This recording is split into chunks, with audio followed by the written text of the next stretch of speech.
오늘 우리에게 주신 하나님 말씀은 요한복음 5장 19절로 30절 말씀입니다.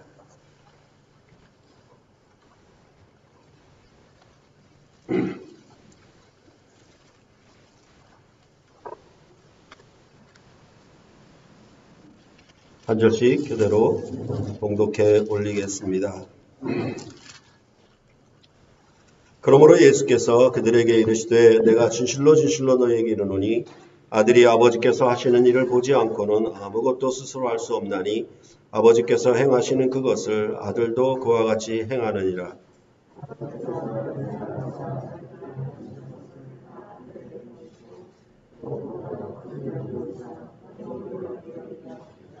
아버지께서 죽은 자들을 일으켜 살리심 같이 아들도 자기가 원하는 자들을 살리느니라.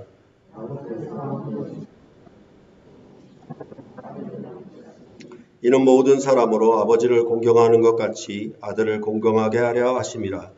아들을 공경하지 아니하는 자는 그를 보내신 아버지도 공경하지 아니하느니라.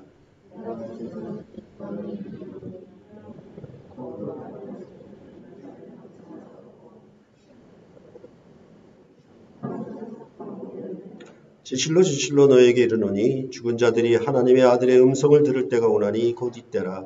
듣는 자는 살아나리라.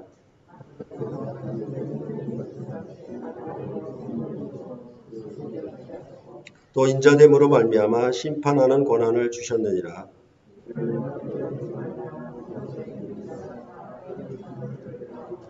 선한 일을 행한 자는 생명의 부활로 악한 일을 행한 자는 심판의 부활로 나오리라.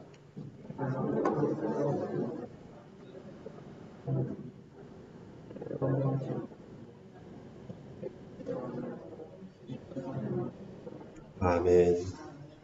네, 저를 보고 앉아주시기 바랍니다.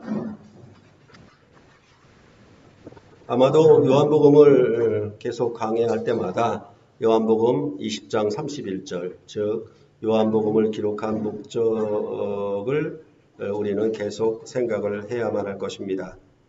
그래서 오직 이것을 기록함은 너희로 예수께서 하나님의 아들 그리스도이심을 믿게 하려 하며 또 너희로 믿고 그 이름을 힘입어 생명을 얻게 하려 함이니라.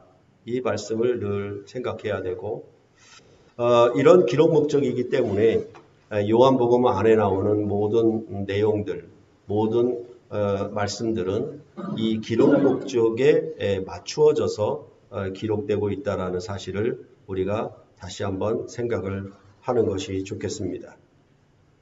그러한 기록 목적의 말씀과 연관되는 구절이 바로 요한복음 3장 36절이라고 말씀을 드렸습니다. 예전에 요한복음을 강론할 때에는 이 3장 36절이 눈에 잘 안 들어왔었는데 이번에 강론할 때에는 3장 36절이 매우 중요하구나라는 것을 생각하게 되었습니다. 3장 36절은 아들을 믿는 자에게는 영생이 있고 아들을 순종하지 아니하는 자는 영생을 보지 못하고 도리어 하나님의 진노가 그 위에 머물러 있느니라 이렇게 말씀했습니다. 그러니까 이 말씀 자체가 아들을 믿어 순종하는 자에게는 영생이 있고 아들을 순종하지 아니하는 자에게는 하나님의 진노가 머물러 있으니 곧 심판이 있다라고 말하는 뜻이 되는 것입니다. 이 말씀과 오늘 본문에 있는 내용, 즉 생명과 심판에 관한 얘기가 나오는 것이 서로 연결된다는 것을 우리가 먼저 생각해 보아야 하겠습니다. 그럴 때 아들을 믿고 영생을 얻는다라고 했는데 그러면 그 영생함이 무엇인가에 대하여 요한복음은 4장 이하로 설명해 가기 시작하는 것입니다. 그래서 요한복음 4장에 아들을 믿어 영생을 얻었다라고 하는 그 생명의 증거는 바로 예배함에 있다라고 말씀을 드렸습니다. 이런 것들은 사실은 늘 말씀드렸지만은 행위가 아닌 오직 믿음으로만 구원을 얻는다라고 하는 교리의 아주 단순한 가르침 가지고는 설명이 안 됩니다. 하나님과 만나고 교제함, 이것이 예배인데 하나님의 성전에 들어가 세례를 받은 하나님의 자녀들이 하나님 아버지 앞에 영과 진리로 예배하는 것이 곧 생명이다라고 성경은 말씀하고 있는 것입니다. 그렇기 때문에 영생함을 얻는다라고 하는 것은 이제 종말에 최후에 하나님 나라에 들어가는 그런 구원의 의미로 영생함을 말하고 있는 것이 아니라 하나님을 예배함이 바로 영생의 시작이다. 이렇게 성경은 우리에게 말씀하고 있다라는 것입니다.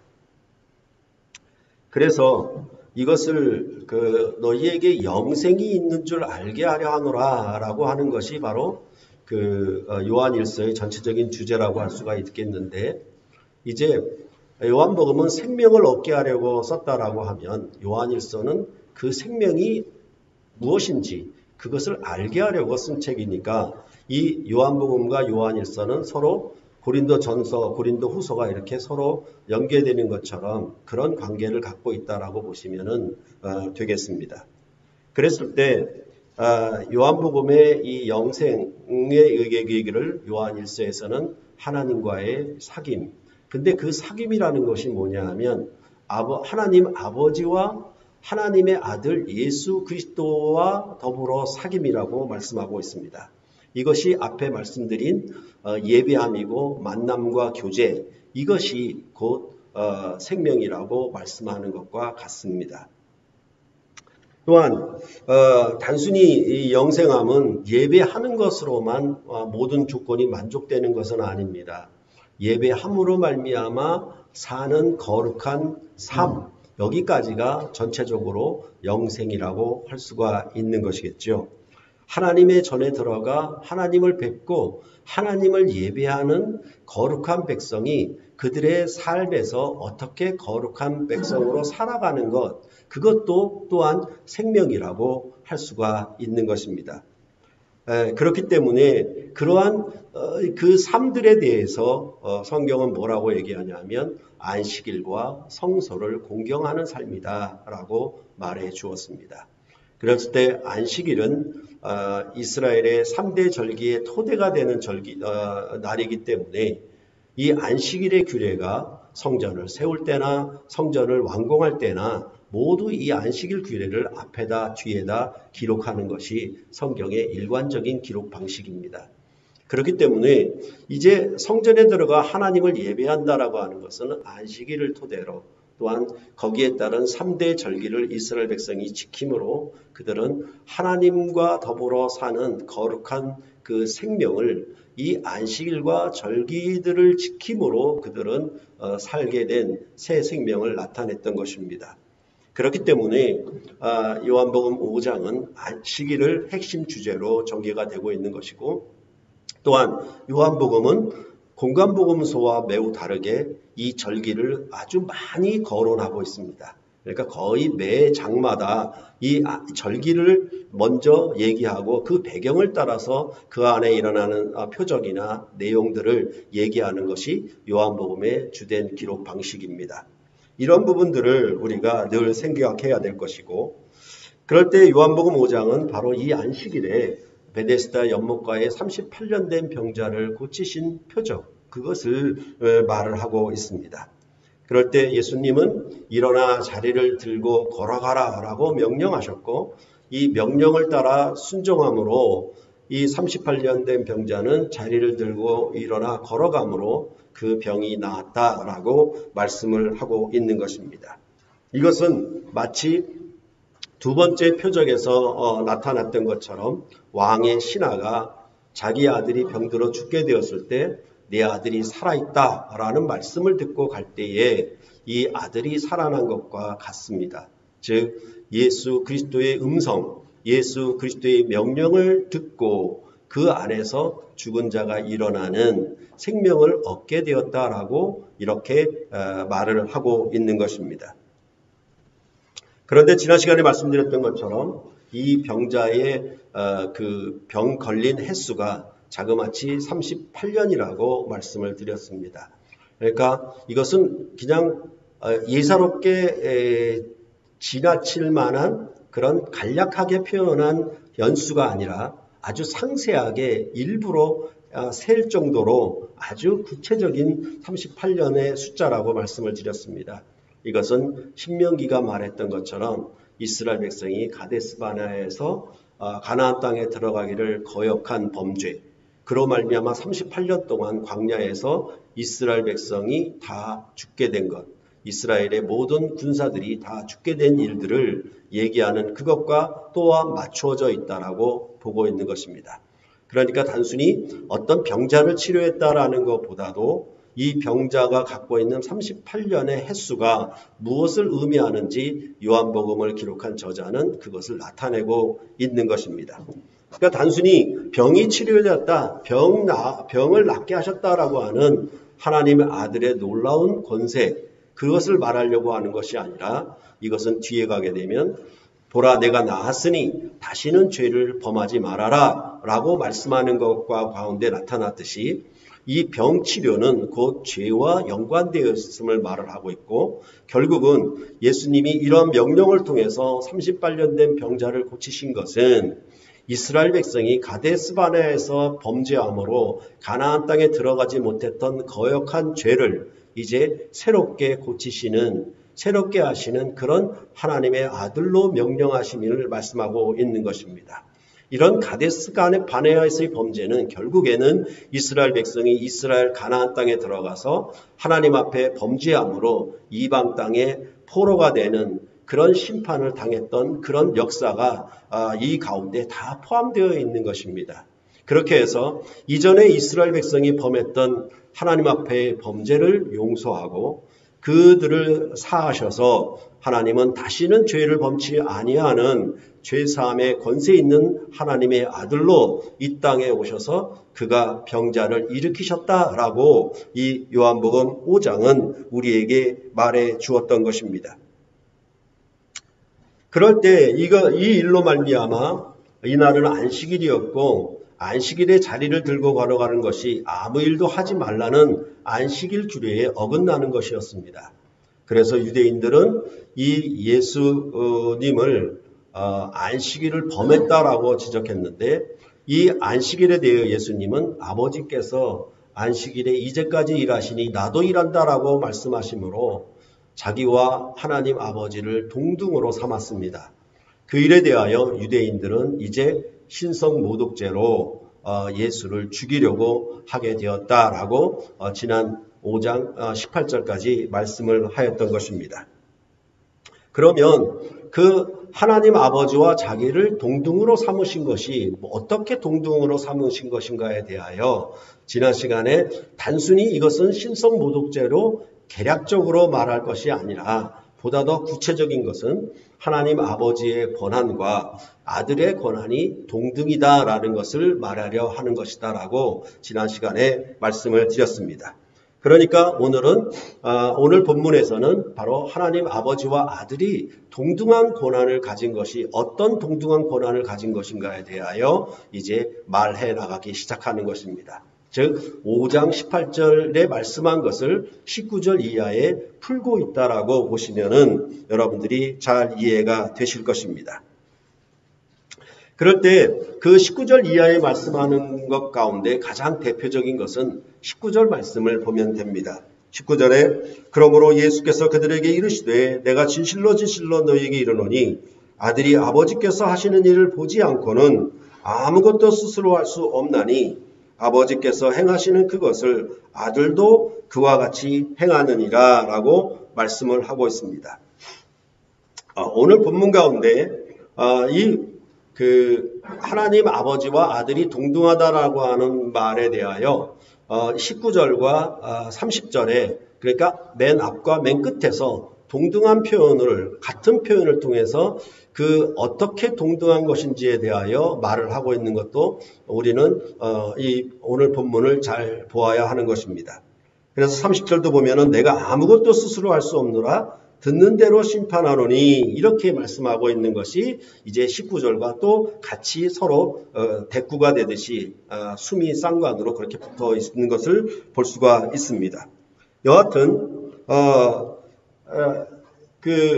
예수님께서 하나님 아버지의 아들로서 아버지와 동등한 권한은 뭐냐 하면 그 동등한 고난을 가진 것에 대하여서 뭐라고 얘기하냐면 아버지께서 하시는 일을 보지 않고는 아들도 그와 같은 일을 행할 수가 없어요.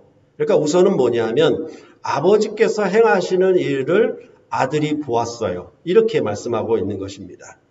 그래서 아들은 아버지 하는 일을 볼 수가 있고 보았기 때문에 아버지와 동등하게 이 일을 할 수가 있어요.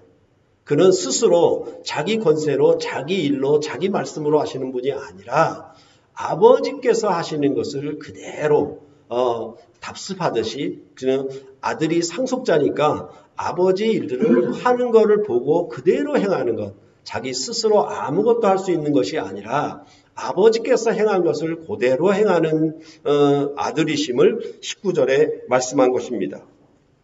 그러면 그 아들이 아버지께서 하시는 일을 보았다라고 하는 말씀은 어떤 것이냐? 그것은 20절과 21절 이하에 또 설명을 해주고 있어요. 그렇죠? 아버지께서 하시는 일을 보고 그와 같이 아들도 행하는데 그러면 어떻게 보게 되었느냐? 어떤 관계로 보게 되었느냐? 그리고 그 하는 일은 무엇이냐에 대하여 이제 20절 이하에 설명해 주고 있잖아요. 그렇죠? 그래서 20절을 보시면은 아버지께서 아들을 사랑하사 자기가 행하시는 것을 다 아들에게 보이시고 또 그보다 더 큰 일을 보이사 너희로 놀랍게 여기게 하시리라 라고 말씀을 하고 있습니다.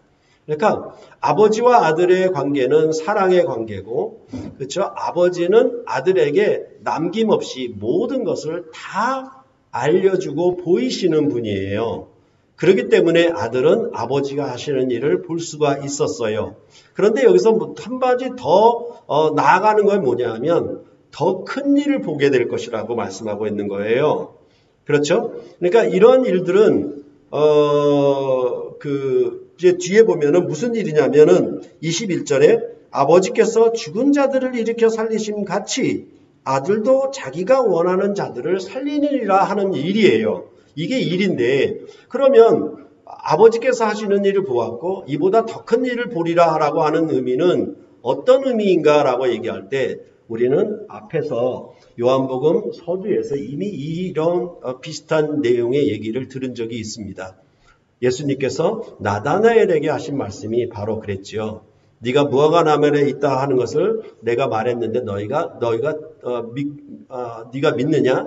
이보다 더 큰 일을 보리라 이렇게 말씀하셨지요. 그거와 똑같은 구조를 얘기하고 있는 거예요. 그러면 여기 죽은 자들을 일으켜 살리심 같이 나도 아들도 죽은 자들을 일으켜 살리신다라고 얘기했을 때 그럼 죽은 자들을 일으켜 살리신 것을 보게 된 것은 무엇이냐라고 얘기한다면 그것은 요한복음 5장의 베데스다 연못가에 38년 된 병자를 고치신 일, 이것이 우선 아버지께서 하시는 일이죠. 안식일에 아버지께서 이제까지 일하시니 나도 일하신다라고 얘기했었던 것처럼 우선 이 일을 가리키는 것이고 이 베데스다 연못가에 38년 된 병자를 고치신 일은 그 일 자체로만 어떤 단회성으로 그치는 것이 아니라 이 일은 어떤 일에 대한 목표로 시작한 것이에요. 더 큰 일을 보게 되리라 라고 말씀하셨을 때 이 더 큰 일은 궁극적으로는 요한복음에서 예수님께서 죽음에서 일어나는 부활의 표적과 연계시켜서 말씀하고 있다라고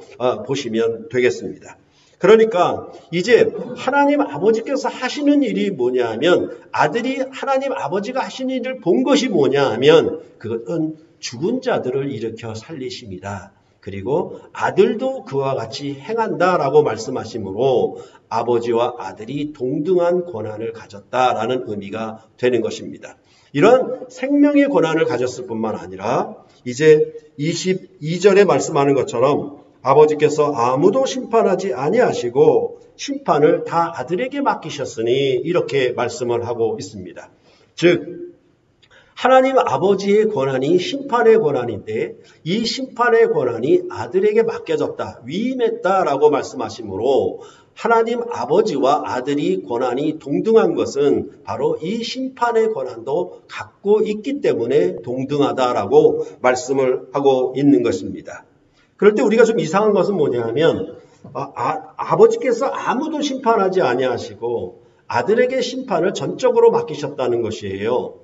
그러니까 이런 부분들을 우리가 잘 생각을 해보면은 마태복음 25장에 인자가 영광의 보좌 위에 오르셨다, 앉으셨다라고 말씀하셔서 인자가 왕위에 오르신 것을 말씀하고 그 다음에 왼편 양과 오른편 양과 왼편 염소를 구별하여서 마지막 종말의 심판을 하는 내용이 마태복음 25장에 나옵니다.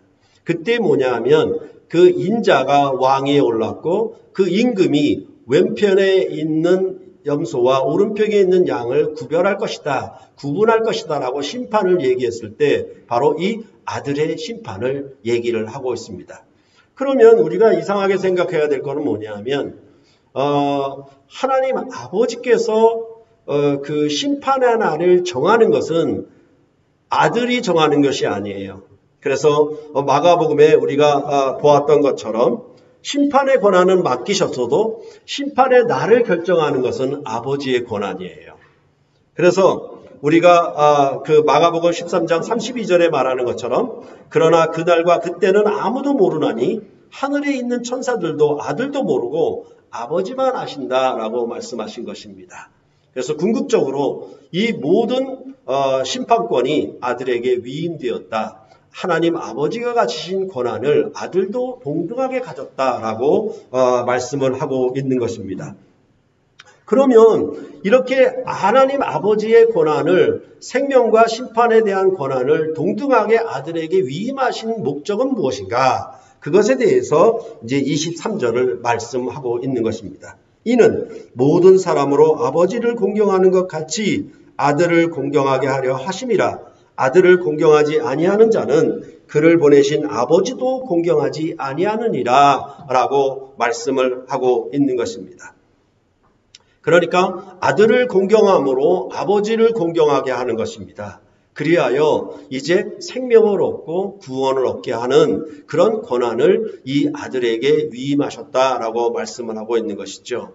그러면 이 생명과 심판의 권한을 주심에 대해서 우리는 어떤 의미로 이해해야 되냐면 항상 뭐냐면 옛 출애굽의 사건들을 우리가 기억하여야 하는 것입니다. 이스라엘 백성에게 여호와 하나님이 모세를 보낼 때 그에게 권한을 줍니다. 여호와 하나님이 모세를 보냈다라고 하는 권한을 주셨는데 그 권한의 대표적인 것이 뭐냐면 그에게 지팡이를 주신 것입니다. 그렇죠? 보통 왕이 보면은 그 큰 군대의 어떤 사단장이나 총사령관 같은 경우는 이렇게 무슨 지시봉 같이 이렇게 하나 딱 들고 있죠. 그렇죠? 이 지시봉 가지고 하고 홍해를 가를 때에도 이걸과 가지고 지시하고 하죠. 이게 뭐냐면 마치 그 암행어사가 갖는 마패처럼 왕의 권한이 이 마패에게 권한이 위임된 것이죠. 그렇죠. 그런 것처럼 이 지팡이를 줌으로 여호와 하나님의 권한이 모세에게 위탁된 거예요. 그렇죠. 그것뿐만 아니라 세 가지 이적을 그에게 주었다라고 말씀하셨죠. 이렇게 세 가지 이적을 주심으로 말미암아 여호와 하나님은 모세를 보냈다라고 하는 것을 이스라엘 백성으로 하여금 믿게 한 것이죠. 그래서 모세의 말을 듣고 이스라엘 백성은 애굽에서 나오게 되는 것이죠. 그것이 옛 출애굽의 사건이었습니다.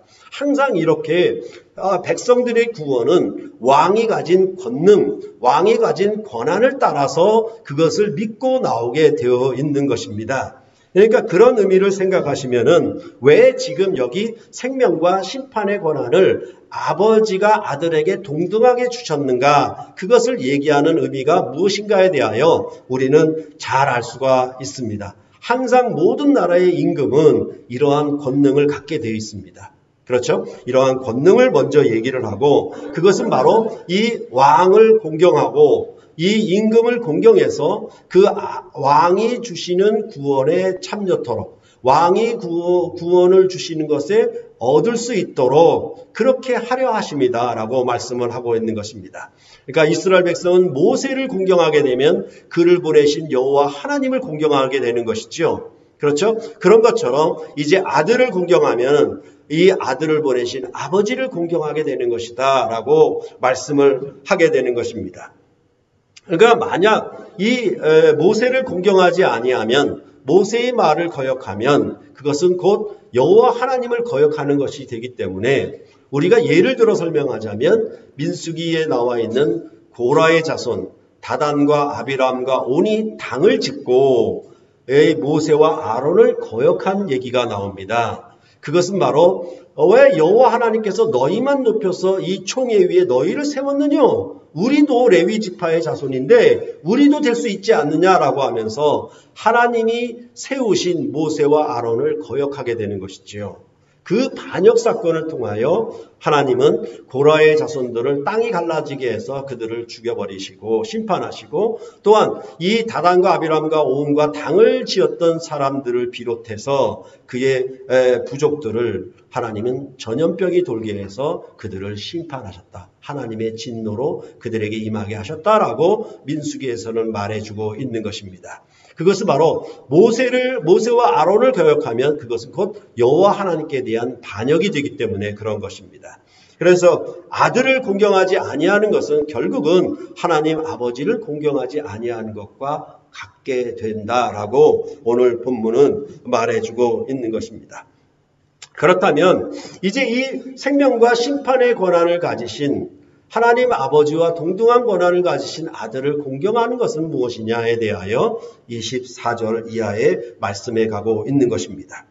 내가 진실로 너에게 이르노니 내 말을 듣고 또 나 보내신 이를 믿는 자는 영생을 얻었고 심판에 이르지 아니하나니 사망에서 생명으로 옮겼느니라 이렇게 말씀을 하고 있습니다. 이 말씀은 또 역시 처음에 말씀드렸던 것처럼 요한복음 3장 36절이 여기서도 또 반복된다는 것을 알 수가 있습니다.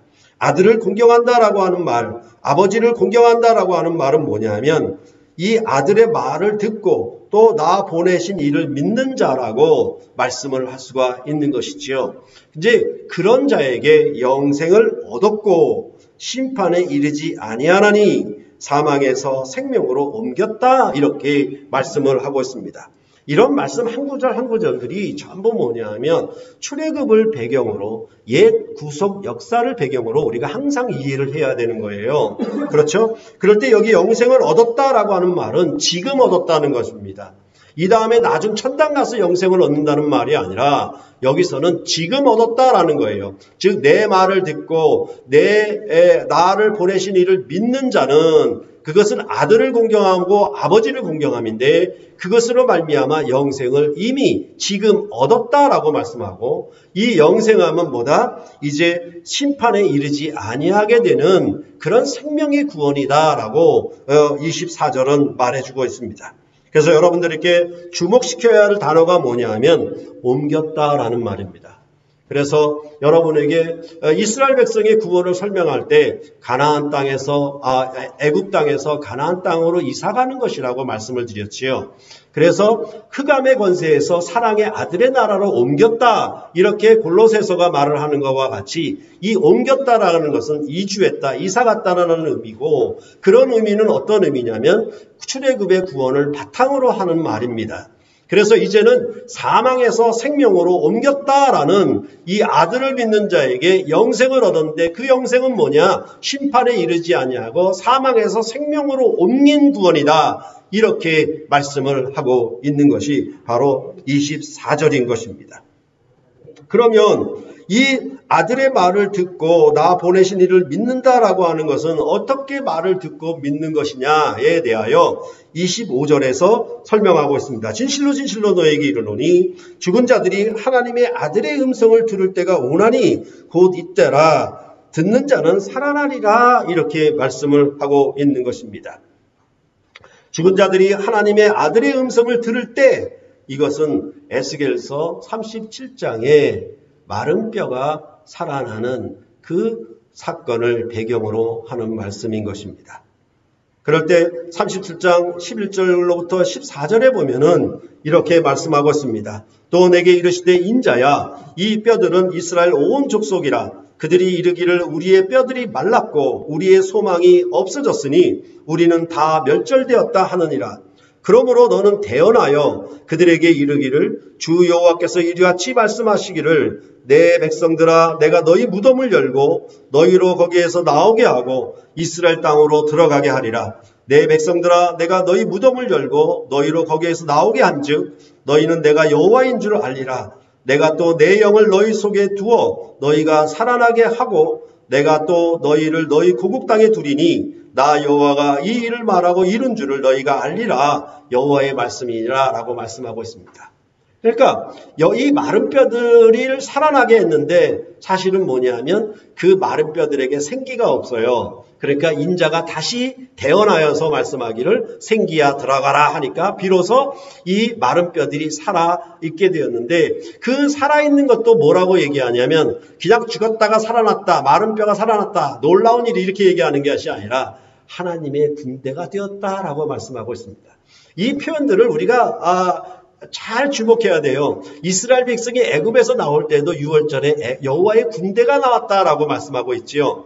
이런 부분들을 우리는 놓치지 말고 얘기를 해야 돼요. 다시 말해서 이스라엘 백성은 38년 동안 병들었던 것처럼 하나님 앞에 범죄하여 이방 땅에 팔려가 죽었잖아요. 멀절되었잖아요. 그런 마른 뼈와 같은 그들을 이제 에스겔서가 예언한 것처럼 바벨론에서 돌아오는 새 출애굽의 구원을 통하여 그들을 새로운 나라로 새 출애굽의 구원으로 메시아의 나라로 구원하실 것임을 이렇게 37장은 예언하고 있는 것입니다. 이제 앞으로 메시아가 오시면 다윗의 자손으로 하나님의 아들이 오시면 그는 새로운 왕이 되고 그로 말미암아 영원한 화평의 언약을 맺고 그들 중에 거하는 영원한 성소를 지어서 이제 왕과 언약과 성소 이런 하나님의 메시아의 나라를 이루어 그들을 새 영광의 나라로 이룰 것이며 이제는 더 이상 세상 나라가 그들을 무너지게 못하는 영원한 권세의 나라로 세워질 것임을 바로 에스겔서 37장이 예언했고 바로 이 마른 뼈들이 인자가 말하는 음성을 듣고 살아난 것처럼 여기 말하는 것처럼 진실로 죽은 자들이 아들의 음성을 듣고 살아나게 될 그때가 바로 이때다라고 말씀하고 있고 그것은 왕의 신하의 아들을 살린 것과 이제 이 베데스다 연못가에 38년 된 병자가 음성을 듣고 살아난 그것이 바로 이때다라고 얘기를 하고 있고 그 음성을 듣는 자는 살아나리라. 그 말은 아들을 공경하고 나 보내신 이를 믿는다라는 말과 같은 것이겠죠. 즉 영접하고 믿는 자 그 말을 거역하지 아니하는 자는 살아나리라. 바로 이때다. 이렇게 본문은 말해주고 있는 것입니다. 이러한 살리는 것은 또 얘기를 하지요. 26절에 말하는 것처럼 아버지께서 자기 속에 생명이 있음 같이 아들에게도 생명을 주어 그 속에 있게 하셨고 라고 말씀하고 있습니다. 이 말은 이 생명이 있다, 살아났다 이런 말보다는 어떤 말이냐면 21절에 아버지께서 죽은 자들을 일으켜 살리신 것 같이 아들도 자기가 원하는 자들을 살리리라 하는 말씀과 병행되는 것이에요. 그러니까 이런 말씀에 대해서 요한 1서 5장에서는 뭐라고 얘기하냐면 5장 11절과 12절에 이렇게 말씀했습니다. 또 증거는 이것이니 하나님이 우리에게 영생을 주신 것과 이 생명이 그의 아들 안에 있는 그것이니라. 아들이 있는 자에게는 생명이 있고 하나님의 아들이 없는 자에게는 생명이 없느니라. 이렇게 말씀하고 있는 것입니다. 즉 예수가 하나님의 아들이심을 믿는 자에게는 세상을 이기는 생명이 있다라고 말씀하고 있습니다. 아버지 속에 있는 생명이라고 하는 것은 단순히 산다라고 하는 의미가 아니라 여기서 말하는 의미들은 뭐냐면 이 마른 뼈가 살아나서 하나님의 군대가 되었다라고 하는 의미들은 싸워서 이긴다는 것이지요. 그 싸워서 이긴다는 생명 있는 군대, 다시는 죄와 사망의 종노릇을 하지 아니하고 생명과 의의 왕노릇을 하는 로마서 5장 12절에 있었던 예수 그리스도의 왕국에 속한 생명으로 살리는 그런 생명이 이 아버지 속에 있는 것처럼 아들에게도 있어서 이제 죽은 자들을 일으켜 살리는 생명의 음성을 듣는 자는 살아날 때가 바로 이때, 바로 에스겔서가 예언한 그 새 출애굽의 예언의 때가 지금 도래했다라고 그렇게 오늘 본문은 말해주고 있는 것입니다. 여기까지가 생명의 고난이라고 하면은 27절 이하는 다시 심판의 고난을 얘기를 하고 있습니다. 인자됨으로 말미암아 심판하는 권한을 주셨느니라 이렇게 말씀하고 있어요. 그러니까 성경은요 참 전체적인 의미를 알지 못하면 숲을 보고 나무를 보지 못하면 여기 굉장히 어려운 거예요. 인자됨으로 말미암아 심판하는 권한을 주셨다. 인자됨으로 말미암아 주셨다. 이것이 굉장히 어려운 말입니다. 그렇죠. 그러니까 단순히 몇몇 교리만 알고 지나갈 내용이 성경 말씀이 아니에요. 늘 말씀드렸다시피 이런 한 구절 한 구절과 싸워야 되는 거예요. 이 말씀을 부딪혀서 하나님께 간구하고 구하고 두드려서 이 말씀의 의미를 푸는 일들은 특히 사역자들은 이것을 감당해야 되고 하나님의 백성들은 이것을 감당해 나가야 하는 것입니다. 그랬을 때 그러면 이 심판하는 권한을 주셨다라고 하는 말들은 어떤 의미냐라고 얘기를 했을 때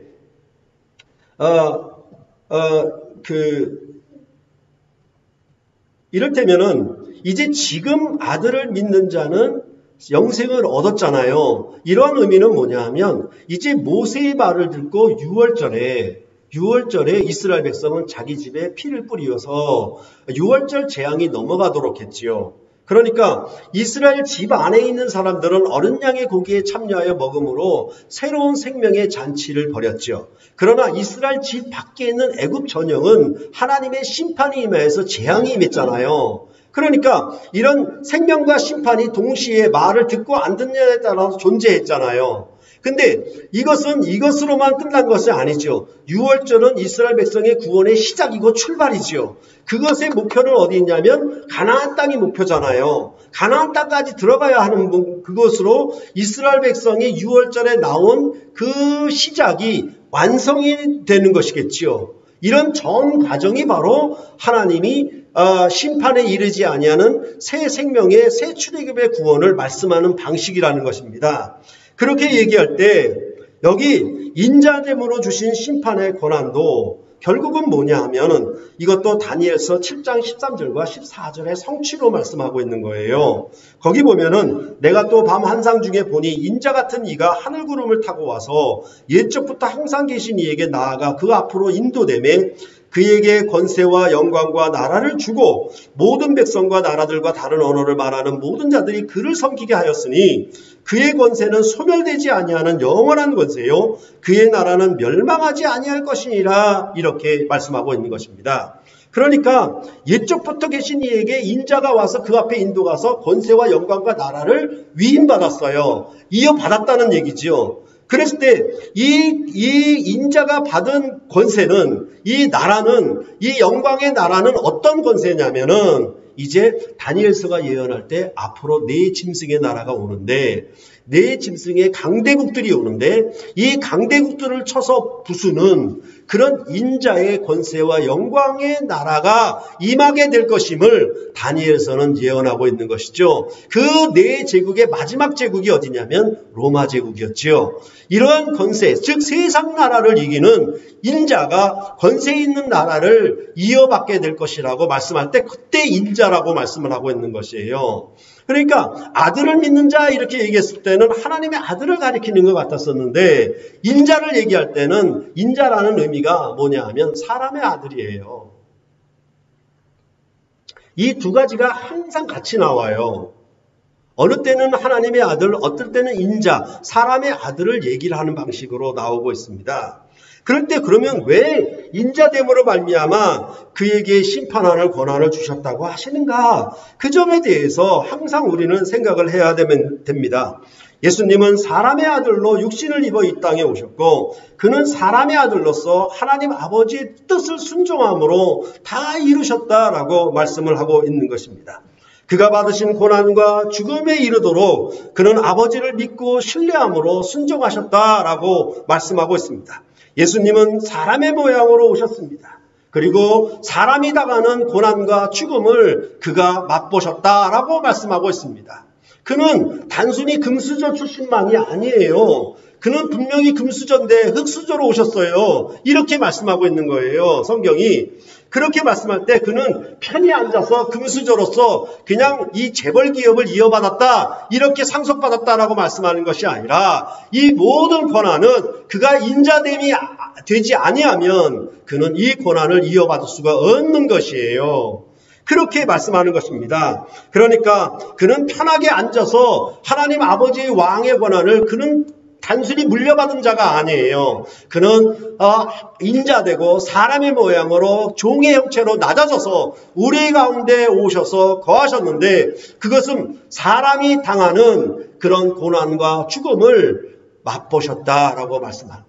그가 하나님의 아들이시더라도 받으신 고난을 순종하심으로 하나님의 아들로 인정되셨다라고 그렇게 말씀하는 것이에요. 즉 그는 인자됨이 없으면 하나님의 아들로 인정되고 선포될 수가 없다라고 말씀하는 것이지요. 이렇게 말씀하는 내용들을 우리가 생각해 본다면 어떻게 얘기하냐면 히브리서 같은 경우에 이렇게 말하는 것입니다. 2장 9절로부터 10절에 오직 우리가 천사들보다 잠시 동안 못하게 하심을 입은 자 곧 죽음의 고난받으심으로 말미암아 영광과 존귀로 관을 쓰신 예수를 보니 이를 행하심은 하나님의 은혜로 말미암아 모든 사람을 위하여 죽음을 맛보려 하심이라. 그러므로 만물이 그를 위하고 또한 그로 말미암은 이가 많은 아들들을 이끌어 영광에 들어가게 하시는 일에 그들의 구원의 창시자를 고난을 통하여 온전하게 하심이 합당하도다 이렇게 말씀하고 있는 것입니다. 그가 우리를 구원하시는 권능의 왕이 될 수 있는 것은 인자되심이 없으면 우리가 받은 같은 고난을 받고 우리가 받는 같은 죽음을 맛보시고 그 고난과 죽음을 이기신 왕이 아니시면 그는 하나님의 아들로서만은 절대로 구원의 왕이 될 수가 없습니다. 인자됨이 되어야 심판의 권한을 행사할 수가 있는 것입니다. 그러니까 항상 늘 말씀드렸지만 세상 나라의 왕도 귀족 출신, 부자 출신의 왕으로는 서민들을 대변할 왕이 될 수가 없다라고 말씀을 드렸어요. 서민들 삶 속에 와 있어야 되고 그 삶을 통해서 어떻게 그가 승리했는가를 이루어야만 그는 비로소 한 나라의 대통령이 될 수가 있는 것입니다. 그러니까 인자됨을 인하여 바로 이러한 그 심판의 권한을 가지신 것은 뭐냐면 바로 그 인자됨을 통하여 그들이 많은 사람들을 이끌어 그 나라에 들어가게 할 왕, 지도자가 될 수가 있는 것이지요. 이것이 바로 구원의 창시자다, 믿음의 창시자다, 이렇게 히브리서는 우리에게 말씀을 하고 있는 것입니다. 그렇기 때문에 당연히 그는 천사보다 못하게 하심을 입어서 그가 받으신 고난과 죽음에 이르도록 하나님 아버지를 순종하신 사람의 아들로 이것을 이루셔야 비로소 우리를 도우실 수가 있습니다. 사람을 도우실 수가 있어요. 사람을 구원하실 수가 있는 왕이 될 수가 있다라고 그렇게 히브리서는 말씀을 하고 있는 것입니다. 그렇기 때문에 이 말은 단순히 믿기만 하면 행함이 아닌 오직 믿음으로만 구원을 얻는 나라다라고 말하는 것과는 조금 더 차이가 있습니다. 왜냐하면 이제 이렇게 말씀하잖아요. 28절 이하에 이를 놀랍게 여기지 말아라. 무덤 속에 있는 자가 다 그의 음성을 들을 때가 오나니 선한 일을 행한 자는 생명의 부활로 악한 일을 행한 자는 심판의 부활로 나오리라 이렇게 말씀하고 있습니다. 여기서는 마지막 최종적인 심판을, 종말의 심판을 얘기하는 방식이에요. 그러니까 6월절에 시작해서 가나안 땅에 들어가는 것으로 완성되는 것처럼 그렇게 되는 것처럼 이제 아들의 음성을 듣고 믿음으로 영생함을 지금 얻었는데 이 영생함이 어디까지 이뤄가야 되냐면 새하늘과 새 땅에 들어가는 생명의 부활, 심판의 부활에 이르러 여기에 생명의 왕국을 이루는 그 일을 이루는 데까지 이 영광의 나라에 참여하는 구원을 아들을 믿고 영생함을 얻었다라고 이 본문을 말하고 있는 것이에요. 그러니까 구원의 전 과정을 얘기하는 거예요. 단순히 아들이 믿음으로 구원함을 얻는다, 믿기만 하면 구원을 얻는다라고 말하는 것이 아니라 앞서 말씀드린 것처럼 6월절에 나왔어도 호내를 건넜어도 이스라엘 백성은 가데스 바네아에서 범죄함으로 그들은 다 멸절되었잖아요. 그런 것처럼 그들은 가나안 땅에 들어가지 못했어요. 그러나 이제 예수 그리스도 안에서 이러한 심판의 권한도, 마지막 종말의 심판의 권한도 이 아들이 가지고 있어요. 뭐냐 하면 생명의 부활로 나오는 것이냐, 아니면 악인이 심판의 부활로 나오는 것이냐에 대한 최종적인 심판권이 바로 이 아들에게 주어졌다라고 오늘 본문은 말씀해 주고 있는 것입니다. 그러니까 그런 심판의 결과는 어떻게 나타나는 것이냐? 바로 선한 일을 행한 자는 생명의 부활로, 악한 일을 행한 자는 심판의 부활로, 이렇게 말씀하고 있잖아요. 이것은 항상 뭐냐면 열매 맺는 것을 말씀하고 있죠. 제사장 나라에 자기 역할과 책임을 다하는 것, 그 순종을 하는 것을 얘기를 하고 있는 것이죠. 바로 하나님 나라의 일꾼으로 부를 것이고 하나님 나라의 군사로 부르신 것이에요. 믿기만 하면 천당 가는 그런 구원을 부른 것이 아니라 하나님 나라의 이 영광의 일에 참여하여 하나님 나라의 군대로서 세상과 죽음과 죄를 이기는 권세 있는 삶을 살아라 라고 그렇게 말씀하고, 이 권세 있는 삶의 열매를 통하여 생명과 의가 왕노릇하는 삶을 통하여 너희는 영원한 나라에 들어감을 얻게 된다라고 성경은 일관적으로 얘기를 하고 있는 것입니다. 그러할 때에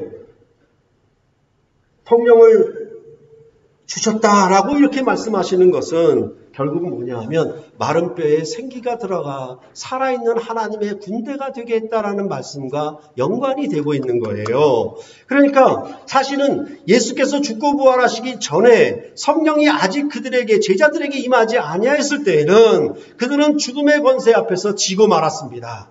그렇죠. 예수님을 끝까지 쫓아가지 못하고 따르지 못했습니다. 목숨을 걸고 주님을 따라가지 못했던 자들이었어요. 그런데 뭐냐면 이제 죽고 부활하심으로 아버지께 받은 성령을 교회에게, 제자들에게 부으심으로 말미암아 이들은 새로운 생명으로 거듭났고 마른 뼈가 생기가 있어서 하나님의 군대가 된 것처럼 그런 하나님 나라의 군사로 구원함을, 새 생명을 얻었다라고 말씀을 하고 있는 것이 바로 요한복음 후반부의 결론적인 얘기들과 연계해 지을 수가 있다라는 것입니다.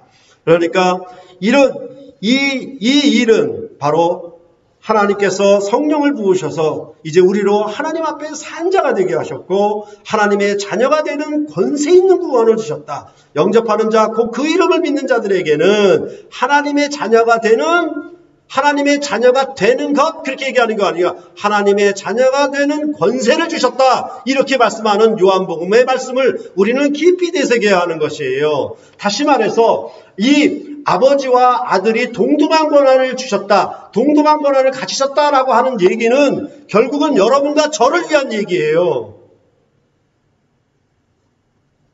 그래, 하나님 아버지가 그런 권한을 가졌어. 하나님의 아들이니까 그런 권한을 가졌어. 그런 것으로 인정하고 받아들여 그 선에서 그치는 것이 아니라 바로 아버지와 아들이 가졌던 그 권한이 우리에게 성령으로 말미암아 주어졌다라고 말씀하는 것이에요.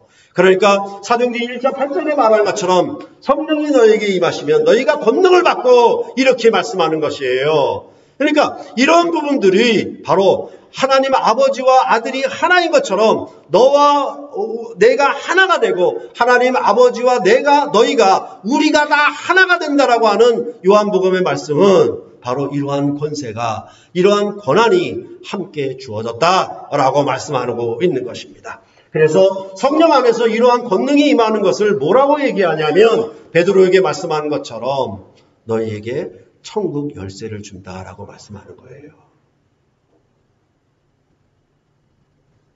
이제 누구를 살리고 죽은 자들을 일으켜 살리고 아니면 심판하는 그런 권세 있는 하나님의 자녀가 누가 되었느냐라고 하면 이제 아들을 믿고 그 아들을 보내신 자를 믿는 자들에게, 즉 아들을 공경하고 아버지를 공경하는 자들에게 성령 안에서 이러한 권세가 천국 열쇠를 주신 것처럼 땅에서 매면 하늘에서도 매이고 땅에서 풀면 하늘에도 풀리는 그런 권세 있는 하나님의 자녀된 권세적인 구원이 너희에게 임했다라고 성경은 말하고 있는 것이에요. 이 죽은 자들을 일으켜 살리시는 이런 권한은 모세에게는 주지 않았습니다. 이스라엘 백성을 애굽에서 구원케 하는 여호와 하나님이 보내신 모세의 권한은 단순히 병을 치료하는 것과 기적을 통해서 애굽에서 나와 가나안 땅으로 옮겨가는 구원에 불과했지 사망에서 생명으로 옮기는 구원은 아니었습니다. 그러나 우리가 예수를 믿고 예수를 영접하고 하는 것은 어떤 의미냐면 바로 이러한 권한이 우리에게 임하는 것입니다. 여러분의 말을, 여러분이 전하는 말을 듣고 믿는 자에게는 무엇이 생명의 부활이 임할 것이고 영생이 임할 것이고 이 말을 거절하는 자에게는 심판의 부활로 궁극적으로 영원한 심판 지옥불에 들어가는 그런 심판이 이루어질 수밖에 없다라고 그렇게 성경은 말씀을 하고 있는 것입니다.